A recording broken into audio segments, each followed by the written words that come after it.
দুঃস্বপ্নে আতঙ্কে রক্ষা করিলে অঙ্কে দেহময়ী তুমি মাতা। এখন সংস্কৃতি না করে এসআইআর যাও ঠিক আছে, সাবজেক্টে। আমি এটা শেষ করে দিতে চলে যাচ্ছি।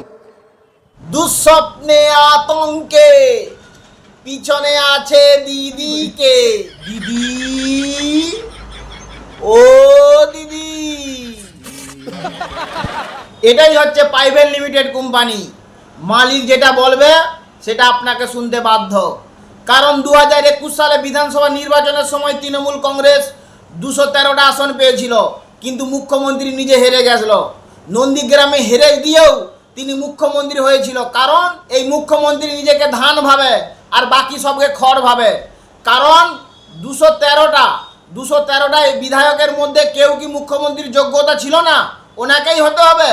হ্যাঁ, এটাই হচ্ছে প্রাইভেট লিমিটেড কোম্পানি। যেই দিন বুঝতে পারবেন, পিছন ঘুরে দেখবেন সব শেষ।